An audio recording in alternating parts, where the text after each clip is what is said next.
Bonjour à tous et bienvenue dans ce nouveau Value Assets. Aujourd'hui, je vais littéralement vous donner les systèmes qui nous ont permis de générer, qui nous permettent toujours de générer 7 chiffres par an, plus de 7 chiffres par an. Aujourd'hui, je vais vous montrer des exemples concrets que vous allez pouvoir appliquer concrètement à votre business. Qu'est-ce qu'un système? Pourquoi mettre en place un système? À quel point c'est important? Je vais vous demander les quelques minutes d'attention que vous allez pouvoir investir. Je sais à quel point c'est important, je les valorise énormément et c'est pour ça que je vais vous donner énormément de valeur durant cette vidéo. Mais surtout, offrez-vous ces 5 à 10 minutes d'attention qui vont littéralement tout changer pour vous dans votre business si vous n'avez pas mis en place ces procédures, ces systèmes qui vont vous permettre de gagner du temps, de scaler et d'aller beaucoup plus vite. Tout de suite, comment créer un système? J'ai créé une méthode en 7 étapes qui va vous permettre de créer un système en passant par les contraintes, en décomposant les étapes. Donc je vais vous expliquer ça tout de suite. D'abord, il faut commencer par identifier la contrainte. Un système n'est là que parce qu'il y a une contrainte à résoudre. Ensuite, vous allez décomposer les étapes pour supprimer cette contrainte. Je vais vous donner un exemple. Au début de l'année, on mettait parfois un petit peu longtemps à démarrer avec nos clients ou en tout cas, on n'avait pas assez de quick win. Donc, qu'est-ce que j'ai fait? J'ai mis en place un système qui aujourd'hui nous permet, et je vais vous montrer le framework qu'on utilise avec nos équipes juste après, comment est-ce que vous allez pouvoir le faire, pour permettre simplement de démarrer plus rapidement avec nos clients, que nos clients aient des résultats encore plus rapidement, que ce soit encore plus rapide. Donc, j'ai décomposé les étapes pour supprimer cette contrainte. J'ai compris qu'est-ce qui nous prenait du temps. Il y avait l'onboarding, mais il y avait autre chose que ça. Il y avait vraiment les départs clients, la communication, le stocking de la data.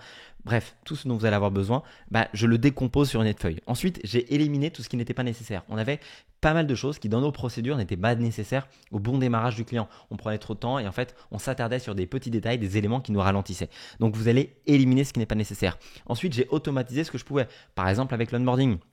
On fait appel à un prestataire externe qui a pu automatiser directement cet onboarding-là au tout début, qui nous a permis, lors directement des appels par exemple de vente ou les appels d'onboarding, de pouvoir les faire rentrer dans le Slack. Ensuite, j'ai créé les SOP, les systèmes d'opération procédure, et je vais vous montrer la méthode exacte que vous allez pouvoir appliquer pour créer vous votre propre SOP et donc gagner du temps.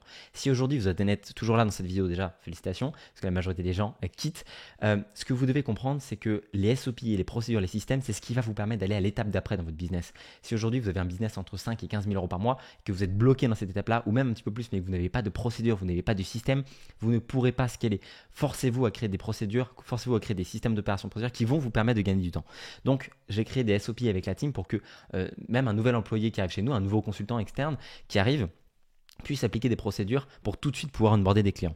Ensuite, j'ai assigné les rôles, les timelines et les responsabilités avec qui ça doit être fait. Par exemple, lorsqu'un client est onboardé, ça doit être au closer. Ensuite, ça passe au consultant, au client de success manager. Ensuite, ça doit être passé à l'assistant technique administrative qui doit s'assurer que les factures, que le contrat a bien été envoyé, etc., etc., etc. Et ensuite, j'ai testé différentes approches de pouvoir onboarder les clients. J'ai traqué, j'ai optimisé. Et donc, on a fait des bons démarrages. Ça, c'est juste sur ces systèmes-là, mais on a des systèmes pour poster des preuves, on a des systèmes pour poster du contenu. Ça, vous pouvez l'appliquer à un système de contenu. Donc, vraiment, vous devez comprendre que ça s'applique sur les différentes contraintes que vous pouvez rencontrer. Sales, marketing, onboarding, toutes les contraintes de votre business, en passant encore une fois de la délivrabilité client jusqu'au contenu. Alors maintenant, comment créer un bon SOP? J'essaye de vous faire gagner du temps, parce que votre temps est précieux. Notre base pour la création de SOP, concrètement, comment est-ce que ça va se passer? Alors, vous voyez que c'est concrètement en 5 étapes. D'abord, je décompose la tâche étape par étape, comme je vous le disais. Il y a des instructions claires que je dois mettre tout simplement pour la personne qui va appliquer la tâche. J'explique aux membres de l'équipe ce qu'ils doivent faire avec une image en exemple. Je mets un screen concrètement. Je donne le rôle, je donne l'objectif, le goal et le KPI, le Key Performance Indicator, la clé à suivre, les chiffres qu'il faut suivre et qu'il faut aller chercher comme objectif. Ensuite, je vais mettre des hyperliens. Donc, des hyperliens, c'est des links, des liens. Ça peut être des liens vers d'autres documents avant ou des documents après. Par exemple sur Notion, moi j'utilise beaucoup Notion pour vraiment juste à la place de Google Doc. Je vais faciliter le passage des membres de l'équipe d'un SOP à un autre parce que les SOP vont être liés entre eux. Par exemple, sur un SOP de contenu, comment faire une bonne stratégie de contenu, ça va être lié directement, par exemple, à un SOP vente parce qu'en fait, ça va être le lien directement avec pré-vente ou un SOP LinkedIn ou un SOP Lead Magnet. En fait, tous les SOP sont liés entre eux et c'est ce qui permet la facilité de se retrouver. Je vais mettre directement un lien en hypertexte, par exemple, lorsqu'il y a un mot, une procédure. Par exemple, je vais citer comment faire un post LinkedIn. Dans une stratégie macro de contenu sur la semaine, je vais dire ok, poster YouTube, poster LinkedIn, et directement sur le lien post LinkedIn, je vais mettre un lien vers le SOP sur comment faire un bon post LinkedIn. Même si c'est moi qui l'ai fait, je vous donne un exemple. Et donc ça va permettre d'augmenter la connectivité de les formations, parce qu'un SOP c'est une formation, c'est former quelqu'un à faire un process. Ensuite, je vais mettre des vidéos, des photos. Chaque SOP devrait commencer comme une vidéo. Pourquoi? Parce que ça va vous permettre de faciliter, de fluidifier la transmission de l'information auprès de vos équipes. Vous allez établir une liste de tous les éléments dont vous avez besoin, comme une recette de cuisine. Vous allez classer par ordre de priorité et d'importance ces éléments-là. Et puis, vous allez mettre tous les détails possibles. Un SOP, lorsque vous le donnez à quelqu'un, vous ne devez plus revenir dessus. Ça doit être un manuel de A à Z qui permet à n'importe quel inconnu de pouvoir prendre votre SOP, votre procédure, de pouvoir l'appliquer dans votre entreprise. C'est quelque chose qui va vous permettre de vous faire gagner plus de temps, de rendre indépendant celui qui l'applique. Donc si la personne qui l'applique doit vous revenir vers vous pour vous poser 10 000 questions toutes les heures, ça ne marche pas, c'est pas un SOP. Donc vous devez mettre tous les détails possibles. Ensuite, vous devez définir ce que c'est que done. Done, c'est fait. À partir de quel moment on considère que la tâche est validée et faite? Bah oui, en fait, vous ne pouvez pas gueuler sur vos équipes s'ils arrivent à 11h du matin si vous n'avez pas défini au départ qu'il fallait arriver à 9h. Ça peut paraître bête, mais il faut le établir en avant. Donc il faut c'est un exemple, mais il faut établir ce que ça veut dire que être fait. Vous allez prendre vos looms, parce que vous allez voir qu'on va faire appel à loom, et vous allez envoyer un administrateur. Administrateur, c'est celui qui va organiser, c'est la personne qui est au-dessus. Vous allez prendre des captures d'écran et la personne va demander à l'administrateur, donc là c'est la personne qui applique le SOP, qui va demander à l'administrateur à quel moment c'est fait en fait. Est-ce que c'est fait? Est-ce que ça c'est validé? Est-ce que tu peux me valider ça? Vous avez maintenant des vidéos, des photos, des apps écrites, et puis vous allez directement, la dernière étape, loger vos procédures opérationnelles et standardisées directement dans Airtable, dans Notion, dans Monday, dans Asana. Je vous présenterai les outils directement et juste après. Alors, je vais vous montrer juste ça. Voilà, on verra ça juste après. En fait, vous devez juste créer une procédure pour que la personne se pose la question de quand est-ce que c'est fait et qu'elle puisse valider d'elle-même à partir de quand est-ce que c'est fait. Ok. La dernière et cinquième étape, c'est les ressources supplémentaires nécessaires. Vous allez créer une bibliothèque de ressources. Vous allez prendre vos looms et les classer pour que vous puissiez tout simplement vous y retrouver de manière plus claire. Donc voilà. Ça, c'est comment est-ce que vous allez pouvoir créer un SOP, et c'est la cinquième étape, 5 étapes, voilà, tout est lié. Maintenant, comment est-ce que vous allez pouvoir vous organiser dans vos systèmes, et je vais vous donner des exemples concrets dans 2 minutes littéralement sur comment est-ce que vous allez pouvoir mettre en place ça. Un point, 30 secondes, même pas 10 secondes, si vous avez une agence, vous êtes un coach, un consultant et que vous souhaitez scaler, aller ajouter 30 à 50K de revenus mensuels à votre business, prenez un lien de session scaling directement offert avec moi ou avec un membre de mon équipe. C'est encore avec moi, profitez-en. On va pas vous manger, je vous assure. On va vous donner une roadmap personnalisée avec laquelle vous allez pouvoir repartir et répondre à vos questions et voir si potentiellement on peut vous aider à aller chercher plus de chiffres. Concrètement, comment est-ce que moi je me suis organisé, et voilà, j'en ai caché un, comment est-ce que je me suis organisé pour créer mes systèmes et pouvoir mieux m'organiser au sein de ma boîte. On est passé à 100K puis à 150K par mois, donc forcément on a de l'hypercroissance, on a dû se structurer. Pour ça, j'ai établi et identifié 4 points importants. Comment est-ce que je peux stocker de la data? Comment est-ce que je peux avoir une boîte à outils au quotidien qui me permettent d'être sur le terrain? Comment est-ce que je peux communiquer avec mes clients, mais aussi bien avec mes équipes? Et comment est-ce que je peux valider les tâches de l'opérationnel du quotidien? Pour ça, j'ai fait appel à 4 outils, qui est d'abord Slack pour la communication, Airtable pour le stockage de la data, Asana pour l'opérationnel de le quotidien, et la suite Google, notamment Google Sheet, pour la boîte à outils. On va commencer très rapidement avec Airtable. Je vous donne un exemple. J'ai pris en screen les différentes catégories de SOP que j'ai pu donner à mes équipes. Le scaling de 0 à 10K par mois pour les personnes qui sont encore bloquées. Alors on a personne qui commence à 0 avec nous, mais qui sont bloquées pour passer à la barre des 10K par mois, les tâches de la team de manière générale, l'onboarding, le scaling de 10 à 50, les calls en one-one, en one-to-one, tout ça, je l'ai mis dans le Airtable et je vous donne un exemple concret de par exemple à quoi ça ressemble si je trie maintenant par rôle. Parce que vous allez pouvoir dans Airtable trier par catégorie, par rôle, par assignation.